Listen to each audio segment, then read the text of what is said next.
Forever book haven में खुशामदीद। Novel अमर bell जिसकी writer है उमैरा अहमद, उसकी ये 22वीं एपिसोड है। तो आइए जल्दी से स्टार्ट करते हैं इस एपिसोड को बगैर किसी देर के।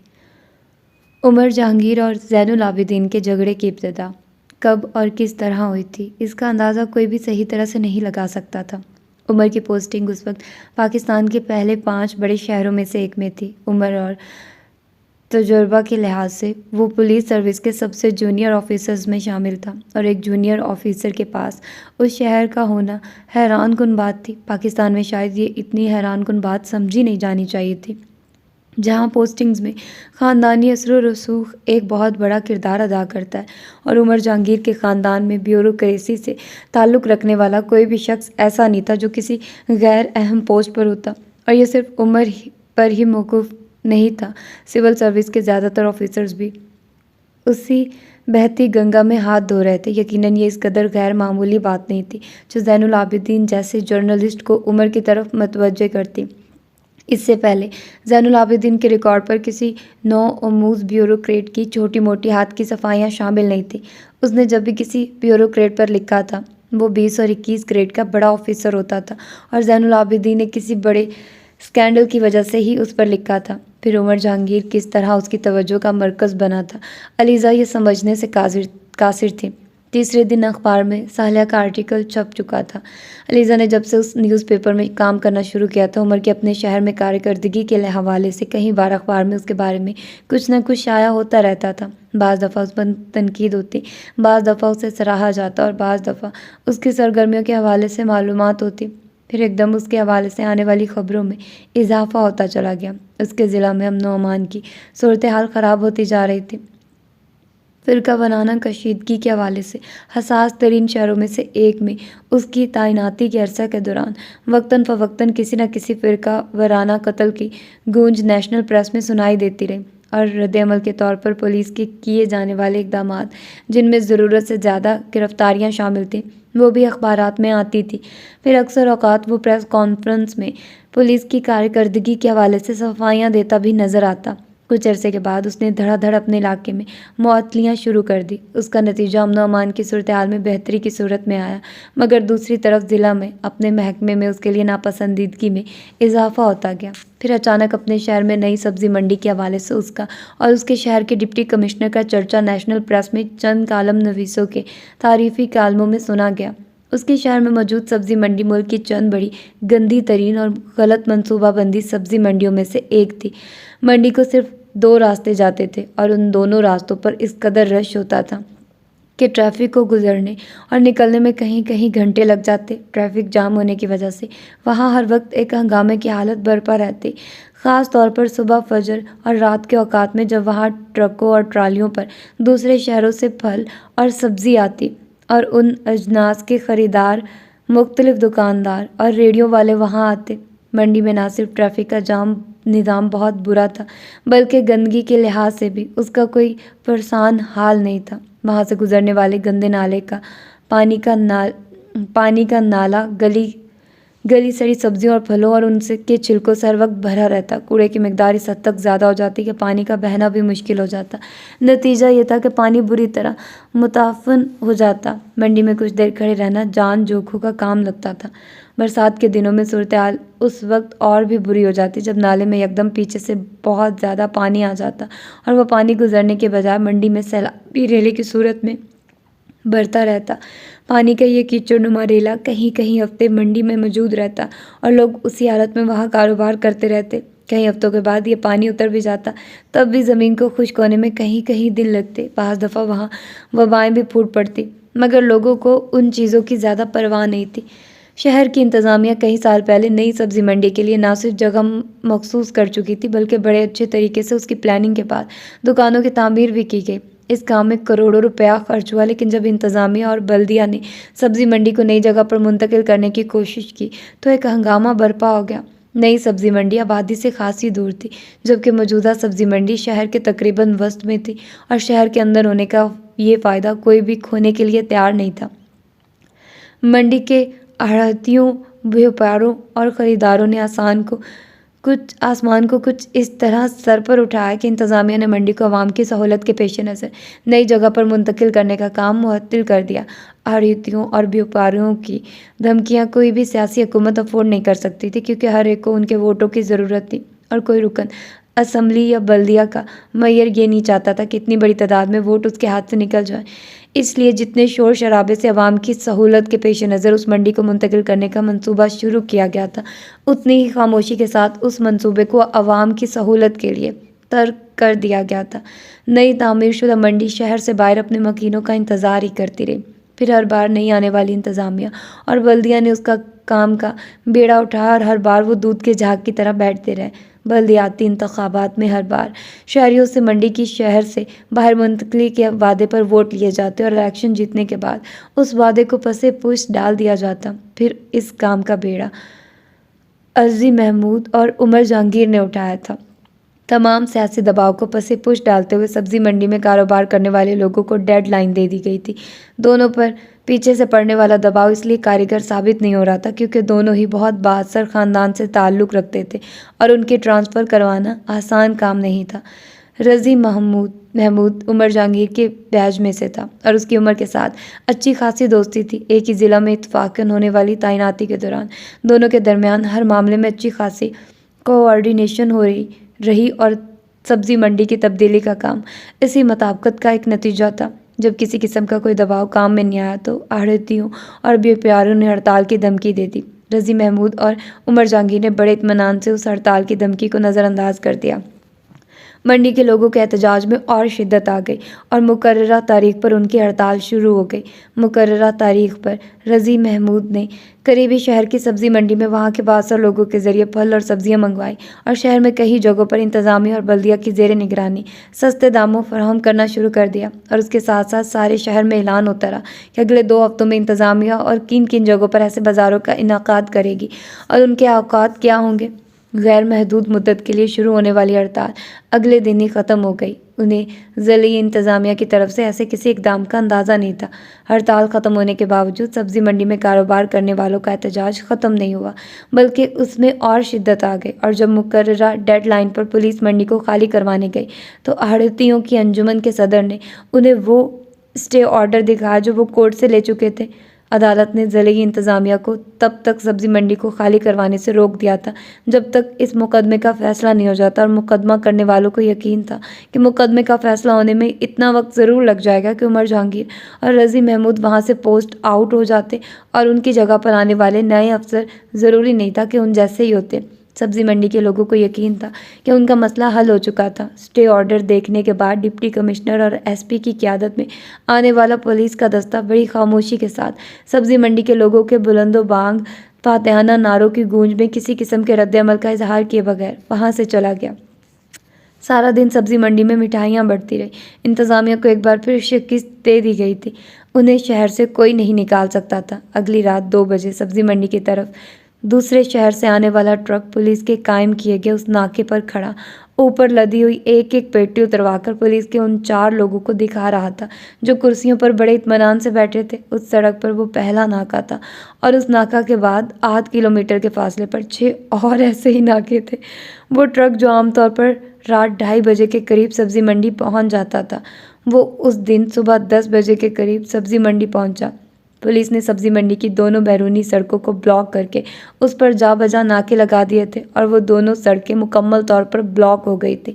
पुलिस वाले एक एक पेटी उतरवाते फिर चढ़ाते। अगले नाके पर फिर यही अमल दोहराया जाता। उससे अगले नाके पर फिर इंतज़ामिया ने शहर में ऐलान कर दिया था कि अमन व अमान की बिगड़ी हुई सूरत हाल के पेश नज़र शहर में आने वाले तमाम ट्रकों के सामान की अच्छी तरह छानबीन की जाएगी और शहर में आने वाले ज़्यादातर ट्रक सब्ज़ी मंडी ही जाते थे। नतीजतन उस सड़क पर ट्रकों की लंबी कतारें लग गई और गर्मी के मौसम में बहुत से ट्रकों में लदा हुआ फल और सब्जियां ख़राब होने लगी। दूसरे शहरों से भेजे जाने वाले फलों और सब्जियों के सौदे ख़त्म होने लगे। ट्रकों पर लदे हुए फलों और सब्जियों के ख़राब ढेर को ख़रीदने के लिए सब्ज़ी मंडी में कोई तैयार नहीं था और दूसरे शहर से लोग अपनी अजनास इस तरह ज़ाया करवाने के लिए तैयार नहीं थे। पुलिस स्टे ऑर्डर की तो पूरी तरह पासदारी कर रही थी। सब्जी मंडी में कारोबार करने वाले किसी शख्स को तंग नहीं किया गया था, अलबत्ता अमन व अमान की हालत को ठीक रखना एक ऐसा फ़र्ज़ था जो पुलिस को हर सूरत पूरा करना था, और ये काम रज़ी महमूद और उमर जहांगीर अपनी निगरानी में करवा रहे थे। 6 दिन पुरानी सब्जी मंडी के लोग खामोशी से नई सब्जी मंडी मुंतकिल होना शुरू हो गए। 1 हफ्ते में ये मुंतकिली ख़त्म हो गई। 1 हफ्ते के बाद पुलिस ने उस सड़क पर तमाम नाके ये कहते हुए ख़त्म कर दिए कि अमन अमान की सूरत-ए-हाल में बहुत ज़्यादा बेहतरी आने की वजह से अब उन 2 सड़कों पर नाकों की ज़रूरत नहीं रही। पुरानी सब्ज़ी मंडी से नई सब्ज़ी मंडी में मुंतकली का काम जिस कदर सहूलत से हुआ था और उसके नतीजे में शहरियों को जो सुकून का सांस नसीब हुआ था, उसने रज़ी महमूद और उमर जहांगीर के लिए भी आम शहरियों के अंदर खासे ऐसे अच्छे जज्बात पैदा किए थे।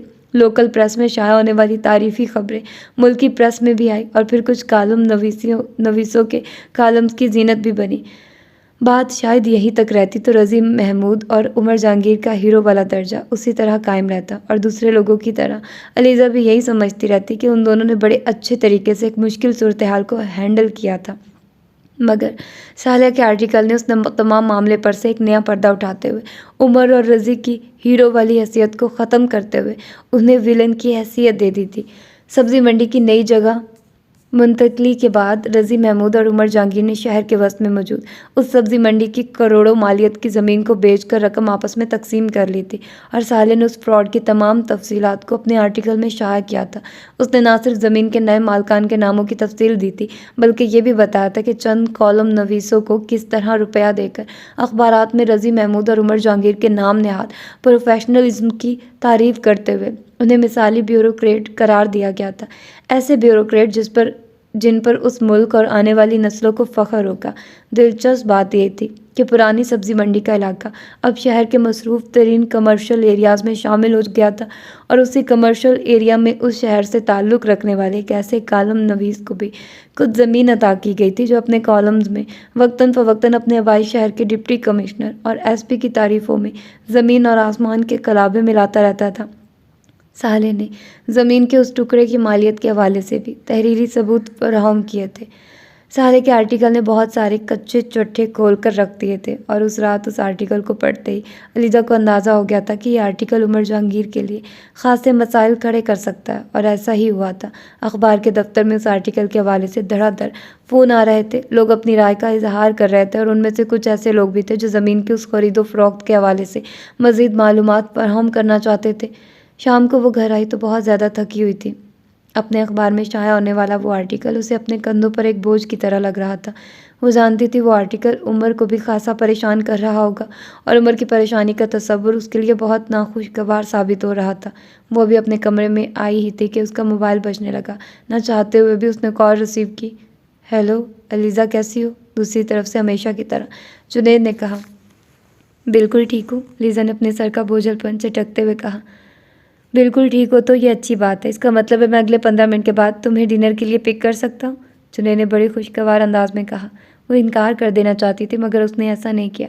वो अपने सर से उस आर्टिकल को झटक देना चाहती थी, और उस वक्त जुनैद के साथ गुजरा हुआ कुछ वक्त यकीनन उसे यह मौका फराहम कर दिया।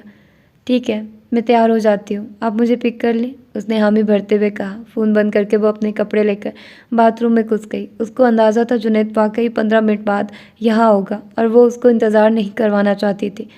15 मिनट बाद जब वो लाउंज में आए तो जुनैद वाकई वहाँ मौजूद नानों से गपशप कर रहा था। वो दोनों बाहर निकल आए। गाड़ी में जुनैद उसके साथ हल्की फुल्की गुफ्तगू में मसरूफ़ रहा। अलीज़ा को हमेशा की तरह अपनी टेंशन रिलीज़ होती हुई महसूस हुई। जुनैद कम गो मगर अच्छी गुफ्तगू करने वाला आदमी था, और वो जितना अच्छा सामने था जब बोलने पर आता तो उससे भी ज़्यादा अच्छा गुफ्तगू करने वाला साबित होता। इसी खूबी के बायस अलीज़ा ने जुनैद को ज़हनी तौर पर जल्द ही कबूल कर लिया था। कहाँ चली? उसने बात करते करते अचानक अलीज़ा से पूछा। कहीं भी, मेरे जहन में कोई ख़ास जगह नहीं है, अलीज़ा ने डिनर की जगह के इंतखाब को उस पर छोड़ते हुए कहा। Fast food? जुनैद ने एक बार फिर से उससे पूछा। ये भी आप पर मुनहसिर है, मैं किसी ख़ास खाने का सोच कर बाहर नहीं निकली, अलीज़ा ने एक बार फिर पहले की तरह उससे कहा। जुनैद उसके जवाब पर मुस्कुराकर खामोश हो गया। कुछ देर तक वो खामोशी से गाड़ी ड्राइव करता रहा। फिर उसने अलीज़ा से कहा, मैं आज तुम्हारा न्यूज़पेपर देख रहा था। उसने अलीज़ा के अखबार का नाम लेते हुए कहा। अलीज़ा ने गर्दन मोड़ कर देखा। उसे एहसास हुआ कि जुनैद खिलाफ मामूल कुछ संजीदा नज़र आ रहा था। उसमें मैंने वो आर्टिकल पढ़ा, तुम्हारी दोस्त साले का आर्टिकल। लीज़ा को बेख्तियार सबकी और हद तक का एहसास हुआ। जुनैद के मुंह से उस आर्टिकल का तज़करा सुनना उसके लिए सबसे ज़्यादा शर्मिंदगी का बायस था। वो नहीं जानती थी वो उसके ख़ानदान के बारे में क्या सोच रहा होगा। उसने तुम्हारे कज़न के बारे में लिखा है, उमर जहांगीर। तुम्हारा वही कज़न है ना जिससे मैं मिला था, और ये आर्टिकल उसी के बारे में है ना? जुनैद ने जैसे तस्दीक चाही। अलीज़ा ने कुछ खफत के आलम में सर हिला दिया। काफ़ी फजूल बातें लिखी हैं साले ने। जुनैद ने उसके सर हिलाने पर तबसरा किया। अलीज़ा खामोशी से सामने देखती रही। इस किस्म के बेबुनियाद इल्ज़ामात लगाना जर्नलिस्ट का काम नहीं होता, जुनैद कह रहा था। तुम्हें उस आर्टिकल के शाया होने से पहले साले ने उसके बारे में बताया होगा? अचानक उसने पूछा। हाँ, उसने मुझे बताया था, अलीज़ा ने सर हिलाते हुए कहा। तो फिर तुम्हें उससे मना करना चाहिए था कि वो तुम्हारी फैमिली के बारे में इस तरह का आर्टिकल ना लिखे, जुनैद ने संजीदगी से कहा। अलीज़ा ने हैरानी से उसका चेहरा देखा। मैं कैसे मना कर सकती थी? जुनैद ने उसकी बात पर गर्दन मोड़कर देखा। वो तुम्हारी दोस्त है, तुम चाहती तो उसे मना कर सकती थी, उसने अपने अल्फाज पर जोर देते हुए कहा। नहीं, मैं उसे मना नहीं कर सकती थी, अलीज़ा ने सर हिलाते हुए कहा। क्यों? तुम ऐसा क्यों नहीं कर सकती थी? जुनैद ने पूछा। वो कुछ देर खामोशी से उसके चेहरे को देखती रही, फिर गर्दन मोड़कर गाड़ी की खिड़की से बाहर देखने लगी। जर्नलिस्ट दोस्तों के कहने पर अपनी कहानियां नहीं बदला करते, उसने कुछ देर की खामोशी के बाद कहा। जुनैद उसकी बात पर बेख्तियार हंसा। अलीज़ा एक बार फिर उसे देखने पर मजबूर हो गई। तुम क्या बात कर रही हो अलीज़ा? ये पाकिस्तान है, यहाँ सब कुछ होता है, और यहाँ जर्नलिस्ट किस तरह के होते हैं वो तुम मुझसे ज़्यादा अच्छी तरह जानती हो, क्योंकि आखिर तुम इस प्रोफेशन से मुंसलिक हो। वो जुनैद के मुंह से पहली बार इस किस्म का बेलाग तबसरा सुन रही थी, और शायद उस तबसरे ने उसे कुछ देर के लिए हैरान भी कर दिया था। इसीलिए वो जुनैद की बात के जवाब में फौरी तौर पर कुछ कहने के बजाय खामोश हो गई। जुनैद को एकदम एहसास हुआ कि अलीज़ा को शायद उसकी बात बुरी लगी थी। मैंने एक जर्नल तबसरा किया है, मैं किसी ख़ास शख्स के हवाले से ऐसा नहीं कह रहा, उसने वजाहत की। मैं साहले से वो आर्टिकल शाया न करने के लिए क्यों कहती? उसने संजीदगी से जुनैद से पूछा। जुनैद ने हैरत से उसका चेहरा देखा। क्योंकि वो तुम्हारी फैमिली के एक फ़र्द के बारे में था। इससे क्या फ़र्क पड़ता है कि वो किसके बारे में था? जुनैद इस बार खामोशी से उसका चेहरा देखता रहा। वो एकदम बहुत संजीदा नज़र आने लगी थी। जर्नलिस्ट को बेबुनियाद इल्ज़ामात लगाने का कोई हक़ नहीं पहुंचता। साहिया का कहना था कि वो बेबुनियाद इल्ज़ामात नहीं है। हर चीज़ का उस वक्त तक बेबुनियाद होती है जब तक उसके बारे में सबूत न दिए जाए। साहिया ने अपने आर्टिकल में इतने सबूत दिए हैं जितने ज़रूरी थे। ऐसे सबूत कोई भी दे सकता है, 4-6 लोगों के बयानात और चंद कागजात की नकल। कोई ऐसा सबूत नहीं होता कि उसकी बुनियाद पर एक अहम ओहदे पर फाइज शख्स के बारे में अखबारात में कोई चीज़ शाया कर दी जाए।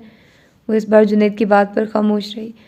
एक ज़िम्मेदार जर्नलिस्ट की जिम्मेदारी सिर्फ दूसरों पर कीचड़ उछालना ही नहीं होती, हक़ाइक़ को हक़ाइक़ बनाकर पेश करना भी ज़रूरी होता है। मिर्च मिसाला लगाकर उन्हें ब्रेकिंग न्यूज़ बनाकर पेश नहीं करना चाहिए। जुनैद बोलता रहा। तुम तो खुद जर्नलिस्ट हो, इन चीज़ों को मुझसे ज़्यादा अच्छी तरह जानती हो। तुम्हें सालिया से उसके बारे में बात करनी चाहिए थी।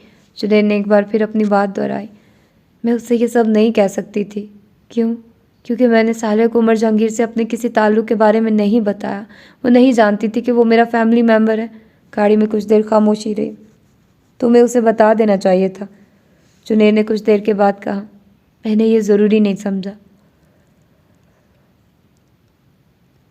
ये उमर जहांगीर और सालिया का मसला है, मैं उसमें क्यों आऊँ?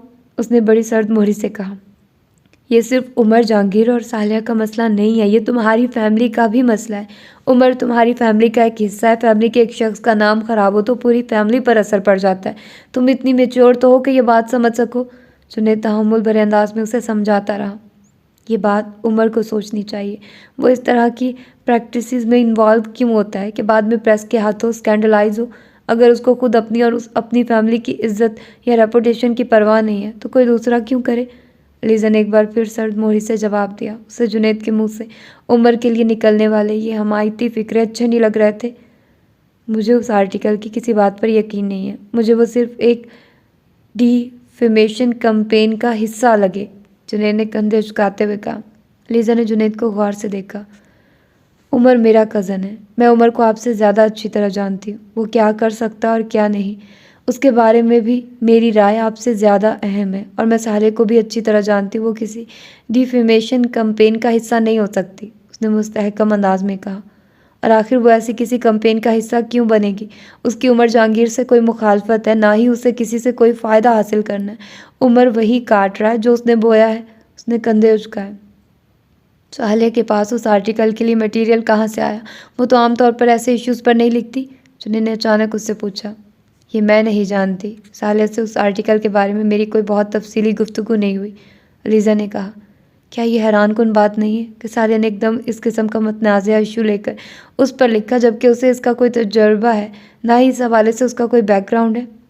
ये बात इतनी हैरानकुन नहीं है जितनी आपको लग रही है। वो जर्नलिस्ट है, जब चाहे जिस चीज़ के बारे में लिख सकती है। अहम बात तो सिर्फ ये है कि जो चीज़ लिखी जाए वो अच्छी तरह लिखी जाए और इसमें कोई झोल ना हो। और मैं समझती हूँ उसके उस आर्टिकल में कोई झोल नहीं है, लीज़ा ने दो टोक अंदाज में कहा।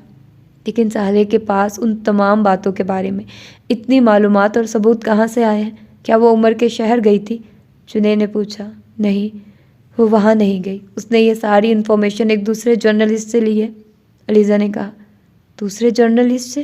जुनैद कुछ हैरान हुआ। हाँ, एक दूसरे जर्नलिस्ट से। वो इस इशू पर काम कर रही थी। इन्फॉर्मेशन की ज़रूरत पड़ी तो उसने उससे मदद ली, अलीज़ा ने बताया। किस जर्नलिस्ट से? जुनैद ने पूछा। आप इस मामले में इतनी दिलचस्पी क्यों ले रहे हैं? ये हमारा मसला नहीं है, ये उम्र का प्रॉब्लम है। हम खामखा इसके बारे में क्यों परेशान हो? अलीज़ा ने जुनैद की बात का जवाब देने के बजाय कहा। क्या तुम्हें ये हैरानी की बात नहीं लग रही कि साले ने एक दूसरे जर्नलिस्ट की फराहम करदा मालूमात अपने आर्टिकल में शामिल की? ये प्रोफेशनलिज्म है, इन चीज़ों को शाया करना, ये कह कर के ये ऑथेंटिकेटेड प्रूफ है, जबकि दर हकीकत आप खुद भी उसकी ऑथेंटिसिटी के बारे में कुछ नहीं जानते, जुनैद ने बुड़बुड़ाते हुए कहा। ये कोई बात नहीं है, हम लोग अक्सर आपस में मालूमात का तबादला करते रहते हैं, अलीज़ा ने उसके एतराज़ के जवाब में कहा। और अगर वो इन्फॉर्मेशन गलत हुई तो? जुनैद ने चैलेंज करने वाले अंदाज में कहा। ऐसा नहीं होता, अलीज़ा ने मध्यम आवाज़ में कहा। हो भी सकता, आखिर जर्नलिस्ट पर वही तो नाजिल नहीं होती। हम सिर्फ वही इन्फॉर्मेशन एक दूसरे को देते हैं जिनके बारे में हमें ये यकीन हो कि वो गलत नहीं है। हम जानते हैं कि अगर गलत इन्फॉर्मेशन देंगे तो अपना इमेज भी ख़राब करेंगे और अखबार का भी, अलीज़ा ने वजाहत करते हुए कहा। साले को किसने इन्फॉर्मेशन दी थी? जुनैद ने उसकी बात के जवाब में कुछ कहने के बजाय उससे पूछा। ज़ैनुल आबिदीन ने, अलीज़ा ने संजीदगी से कहा। ज़ैनुल आबिदीन ने? वो चौंक सा गया। और आप जानते हैं ज़ैनुल आबिदीन गलत इन्फॉर्मेशन फराहम नहीं कर सकता। कम अज़ कम इस मामले में उसकी क्रेडिबिलिटी पर शक नहीं किया जा सकता, अलीज़ा ने कहा। मगर ज़ैनुल आबिदीन के पास उमर के बारे में इतनी मालूमात कैसे आ गई है? उमर और उसका तो दूर दूर तक भी कोई ताल्लुक़ नहीं बनता, जुनैद ने कहा। ज़ैनुल आबिदीन उमर के बारे में अगले कुछ हफ्तों में किसी असाइनमेंट पर काम करने वाला है और वो इसी सिलसिले में उमर के बारे में तमाम मालूमात इकट्ठी कर रहा है, लीज़ा ने लापरवाही से खिड़की से बाहर झांकते हुए कहा। किस तरह की असाइनमेंट? क्या तुम्हें कुछ अंदाज़ा है? जुनैद ने उससे पूछा। नहीं, मैं कुछ नहीं जानती। हो सकता है इसी तरह के छोटे मोटे मामलात हों, लीज़ा ने अपनी राय दी। मुझे ज़ैनुल आबिदीन छोटे मोटे मामलात पर तो काम नहीं करता, जुनैद बुड़बुड़ाया। हो सकता है ज़ैनुल आबिदीन के नज़दीक ये छोटा मामला ना हो, इसके अलावा भी कोई और बात हो जो उसकी दिलचस्पी का बायस हो, लीज़ा ने अपना ख्याल जाहिर किया। हाँ, जानता हूँ, उसके नज़दीक दिलचस्पी की और क्या वजह हो सकती है, जुनैद बेइख्तियार बुड़बुड़ाया। और अलीज़ा ने हैरानी से उसे देखा। आप ज़ैनुल आबिदीन को ज़ाती तौर पर जानते हैं? उसने जुनैद से कहा। किसी हद तक। तुम साले से कहो कि वो इन मालूमात से दूर रहे। ये बहुत ख़तरनाक मामलात है और बेहतर है कि वो किसी दूसरे के हाथ पर हथियार ना बने, जुनैद ने अचानक गाड़ी एक रेस्टोरेंट की पार्किंग में दाखिल करते हुए कहा।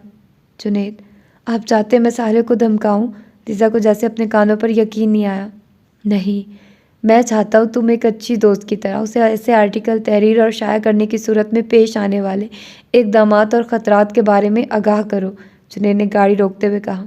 मुझे उम्मीद तो यही है कि वो तुम्हारी नसीहत पर कान नहीं धरेगी, मगर फिर भी तुम अपना फ़र्ज़ तो अदा कर दो। साले को क्या ख़तरा हो सकता है? वो उलझे हुए तासुरात के साथ जुनैद को देखने लगी। ये मैं कैसे बता सकता हूँ?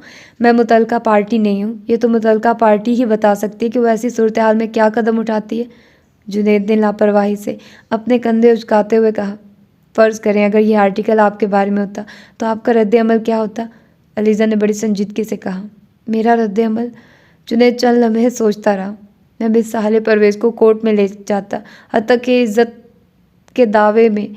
जुनैद ने चंद लम्हे सोचने के बाद कहा, ना सिर्फ उसे बल्कि उसके अखबार को भी। यह आप उस सूरत में करते अगर इल्ज़ामात गलत होते। फ़र्ज़ करें अगर इल्ज़ामात सही होते तो फिर आप क्या करते?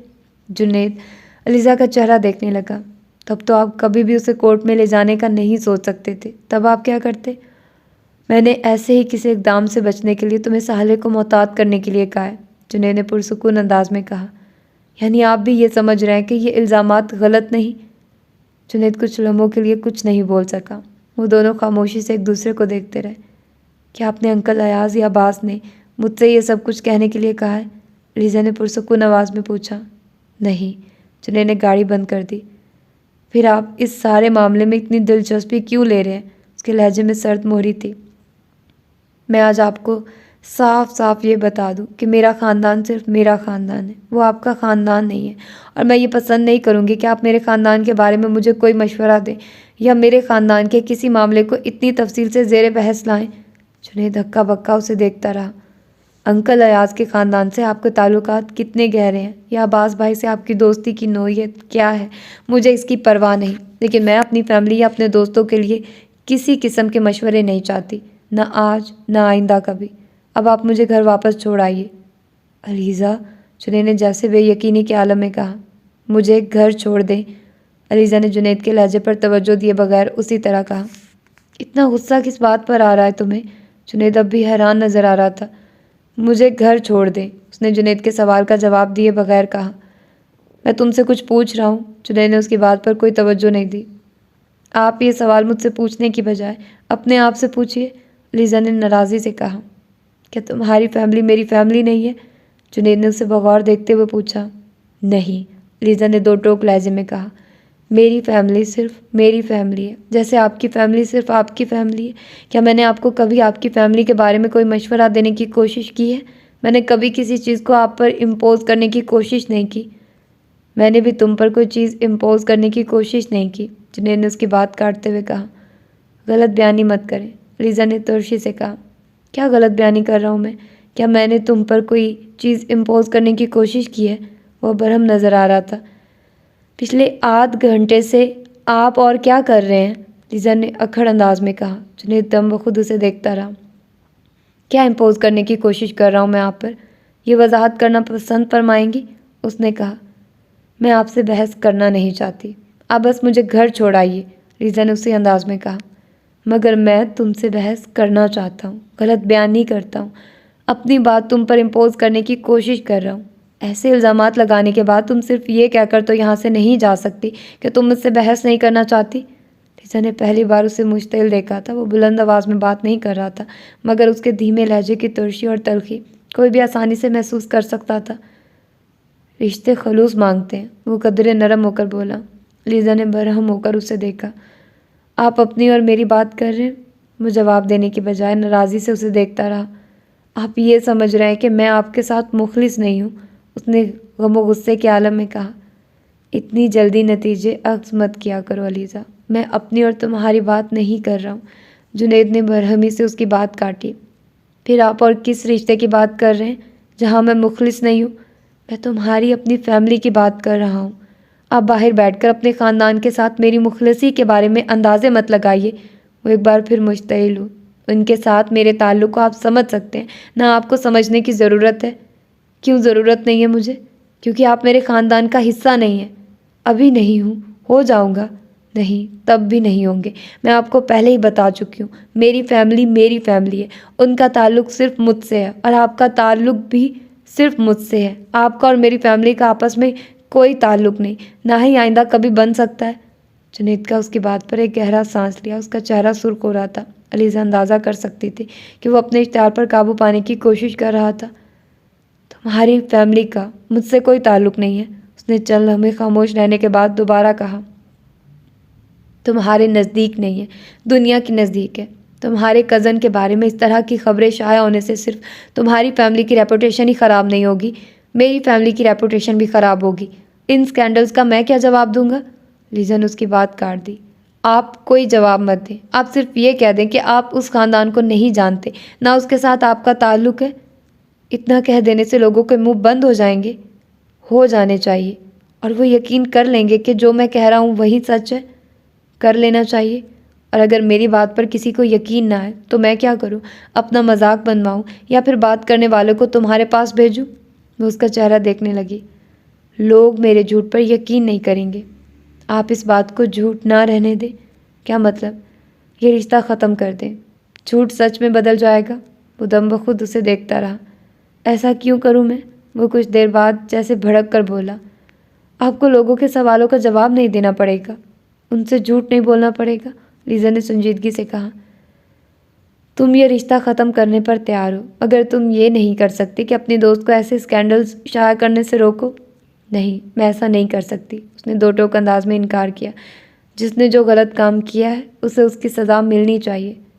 गलत काम की जो तारीफ तुम्हारे और तुम्हारी दोस्त के पास है, उस पर सिर्फ उम्र पूरा उतरता है, जुनैद ने मुश्तइल होते हुए कहा। साले को कहो वो हर रोज़ एक आर्टिकल लिख के, हर रोज़ एक अफसर की इज्जत उछाले। जो काम उमर ने किए हैं वो तो और भी बहुत से कर रहे हैं, फिर उमर जहांगीर ही क्यों, बाकियों के भी नाम दे, अपने ख़ानदान के लोगों के भी नाम दे। उमर से इतनी हमदर्दी क्यों है आपको? वो मेरा कज़न है, मुझे उसकी परवाह नहीं है, मगर आप। जुनैद ने उसकी बात काट दी। वो तुम्हारा कज़न है, मैं तुम्हें यही याद दिलाने की कोशिश कर रहा हूँ। ये याद दिलाना आपका काम नहीं है। आपको उमर के बारे में फ़िक्र करने की ज़रूरत नहीं है। ऐसी छोटी मोटी बातों से वो परेशान नहीं होता। ये कारनामे तो सुरखाब के पर हैं जो हर ब्यूरोक्रेट अपने सर पर सजाना फ़ख्र समझता है। आप खामखा अपना सर खपा रहे हैं, लीजा ने सर्द मोहरी से कहा। मैं साले से खुद बात करना चाहता हूँ। आप ऐसा नहीं करेंगे। क्यों नहीं करूँगा? तुम्हें अगर अपनी फैमिली से दिलचस्पी नहीं है तो मुझे उनकी परवाह करने दो। मेरी फैमिली को आपकी परवाह और दिलचस्पी की ज़रूरत नहीं है। ये पहला स्कैंडल नहीं है जो वो फेस कर रहे हैं। ऐसी छोटी मोटी बातों पर परेशान नहीं होते, लीजा ने उसी तरह सर्द मोहरी से कहा। और अगर हों तो वो खुद ही हर मसले का हल निकाल लेते, किसी दूसरे को जहमत नहीं देते। और साले जैसे जर्नलिस्ट के आर्टिकल्स उनके लिए कोई बड़ी बात नहीं है। वो जर्नलिस्ट के हाथों परेशान होने वालों में से नहीं है। बेहतर है आप इस सारे मामले से खुद को दूर रखें। इस बार लीजा ने कदर नरमी से कहा। यह आपका मसला सिरे से है ही नहीं। अंकल अयाज और अब्बास खुद इस मसले को हैंडल कर सकते हैं, बल्कि उमर भी। आप सिर्फ अंकल अयाज और अब्बास को ये बता दें कि साले ने मेरे कहने पर यह आर्टिकल नहीं लिखा, और ना ही मैं उसके किसी आर्टिकल पर कोई एतराज़ करूँगी। वो मेरी दोस्त ज़रूर है, मगर वो जो चाहे लिख सकती है, उसे मेरे मशवरों की ज़रूरत नहीं है। लीजा के लहजे की सर्द मोहरी उसी तरह बरकरार थी। जुनैद कुछ देर होंठ भींचे उसे देखता रहा, फिर उसने कहा। और अगर मैं तुमसे रिक्वेस्ट करूं कि तुम मेरे कहने पर साले से बात करो और उससे कहो कि। लीजा ने जुनैद को बात मुकम्मल नहीं करने दी। तो मैं आपसे माजरत कर लूँगी, मैं ये काम नहीं करूँगी, चाहे आप कहें चाहे कोई और। जुनैद कुछ देर उसे देखता रहा, फिर उसने कुछ भी कहे बगैर गाड़ी दोबारा स्टार्ट कर दी और उसे पार्किंग से बाहर ले आया। वापसी का सारा सफ़र बड़ी खामोशी से तय हुआ था। गाड़ी की फ़िज़ा में कशीदगी महसूस की जा सकती थी। लीजा के डिप्रेशन में और इजाफा हो चुका था। अब वो पछता रही थी कि उसने जुनैद के साथ आने का फ़ैसला क्यों किया था। वो उसके साथ ना आती तो उनके दरमियान ये झगड़ा कभी ना होता, ना ही जुनैद का मूड इस तरह ख़राब होता। जुनैद हर बार उसे घर के अंदर छोड़ना चाहता था, मगर उस दिन उसने गेट पर ही गाड़ी रोक दी। लीजा गाड़ी का दरवाज़ा खोलकर खामोशी से उतर गई। उसके उतरते ही जुनैद ने कुछ भी कहे बगैर गाड़ी को मोड़ लिया। जितनी देर में चौकीदार ने गेट खोला वो वहाँ से जा चुका था। वो सर झटकती हुई अंदर चली आई। नानो लाउंज में ही थी। नानो, जुनैद अंदर नहीं आया? उन्होंने उसे देखते ही पूछा। नहीं, उसे कुछ काम था। लीजा ने मुस्कुराने की कोशिश की, मगर उसे अंदाज़ा हो रहा था कि उसका चेहरा उसका साथ नहीं दे रहा होगा। तुम्हें क्या हुआ है? नानो ने उसकी कैफियत मिनटों में भांप ली। कुछ नहीं, बस मैं थक गई हूँ, सोना चाहती हूँ। वो नानो से नज़रें चुराकर लाउंज से निकलने लगी। अलीज़ा, नानो की आवाज़ पर उसने मुड़कर देखा। जुनैद से तुम्हारा कोई झगड़ा हुआ है? नहीं, उसे तवक्को नहीं थी नानो इतनी जल्दी बात की तह तक पहुँच जाएंगी। मैं उसे फ़ोन करती हूँ, नानो फ़ोन की तरफ बढ़ते हुए बोली। वो बेख्तियार झुंझलाते हुए लाउंज से बाहर निकल गए। जुनैद ने हमेशा की तरह रात को उसे फ़ोन नहीं किया। अपने कमरे में आने के बाद वो बेड पर लेटी काफ़ी देर तक लाशऊरी तौर पर उसके फ़ोन का इंतज़ार करती रही। अगले दिन सुबह उसका मूड बहुत ख़राब था। ऑफिस जाने को भी जी नहीं चाह रहा था, मगर उस दिन उसे ऑफिस में कुछ ज़रूरी काम निपटाने थे। जुनैद को फ़ोन किया था रात को मैंने। नाश्ते की मेज़ पर नानो ने उसे बताया। एक लम्हा के लिए नाश्ता करते हुए उसके हाथ रुके, फिर वो दोबारा नाश्ता करने में मसरूफ़ हो गई। वो तो कह रहा था कि तुम दोनों के दरमियान कोई झगड़ा नहीं हुआ। नानू चाय कप में डालते हुए कह रही थी। वो कह रहा था कि सिर्फ तुम्हारा मूड ख़राब था, शायद ऑफिस की किसी मसरूफियत की वजह से। मैंने आपको पहले ही कहा था कि उसके साथ मेरा कोई झगड़ा नहीं होगा, लीज़ा ने सर झटकते हुए कहा। आप खामखा परेशान हो रही हैं, आपको उसे फ़ोन ही नहीं करना चाहिए था। तुम्हारा मूड किस वजह से ख़राब है? नानू ने उसकी बात पर तवज्जो दिए बगैर उससे पूछा। कोई मूड ख़राब नहीं है मेरा, वो अपनी प्लेट पर झुकते हुए बुड़बड़ाई। तो फिर जुनेद ऐसा क्यों कह रहा था? अब ये आप जुनेद से ही पूछ लेती तो बेहतर था, मैं क्या बता सकती हूँ। उसके लहजे में ना चाहते हुए भी कुछ नाराज़ी झलक आई। वो ऑफिस के मसले का जिक्र कर रहा था। क्या तुम वाकई ऑफिस के किसी मसले की वजह से परेशान हो? कोई मसला नहीं है ऑफिस में, बस काम का लोड ज़्यादा है आजकल, इसी वजह से मैं कुछ अपसेट हूँ। उसने नानू को मुतमईन करने की कोशिश की। मैं तुमसे पहले भी कहती आ रही हूँ, तुम जॉब छोड़ दो, ये तुम्हारे बस की बात नहीं है। फुल टाइम जॉब तुम्हारे लिए है ही नहीं, खुद को भी थकाती हो, दूसरों को भी परेशान करती हो। बेहतर है तुम अपने प्रॉब्लम्स में से जॉब का प्रॉब्लम निकाल दो। नानू ने हमेशा की तरह उसे लेक्चर देना शुरू कर दिया। मैंने तो रात जुनेद से भी कहा कि उसको तुम्हें रोकना चाहिए था इस जॉब से, मेरी तो तुम्हें परवाह नहीं है, शायद उसकी बात मान लो। वो उसकी बात का जवाब देने के बजाय टेबल से उठ गई। अब तुम फिर ऑफिस जा रही हो, अगर ज़्यादा काम की वजह से परेशान हो तो क्या ये बेहतर नहीं है कि 1-2 दिन की छुट्टी लेकर आराम करो, ताकि तुम कुछ रिलैक्स तो हो सको। नानू ने उसे उठते देखकर टोका। मैं 2 दिन के लिए घर पर रहूँगी, ऑफिस में काम और ज़्यादा हो जाएगा, बेहतर है मैं ऑफिस जाकर सारा काम निपटा लूँ। इससे ज़्यादा अच्छा तरीका कोई नहीं है खुद को रिलैक्स करने का। वो कहती हुई लाउंज से बाहर निकल गई। नानू ने एक गहरी सांस लेकर उसे जाते हुए देखा और फिर कुछ नाराज़गी के आलम में बुड़बड़ाने लगी। तो ये थी इसकी आज की एपिसोड। यकीनन आप लोगों को पसंद आई होगी। पता नहीं, अजीब उलझा हुआ नावल है और इतना ज़्यादा रिलेट करते हैं ना इस नावल के साथ, मतलब मज़े का भी बहुत ज़्यादा है, लेकिन ऑफ कोर्स यार, खैर अब मैं क्या ही बोलूँ। तो छोड़ते हैं इस बात को। यकीनन आप लोगों ने इन्जॉय किया होगा। तो फिर मिलते हैं इसकी अगली एपिसोड में। यार मैं कोशिश करूँगी कि जल्दी अपलोड करूँ, फिर भी पता नहीं क्या है कि मैं नहीं दे पाती आप लोगों को। तो जल्दी से ख़त्म करते हैं अब इस नावल को इंशाल्लाह। तो अपना ढेर सारा ख्याल रखिएगा, मुझे दुआ में याद रखिएगा। अल्लाह हाफिज़।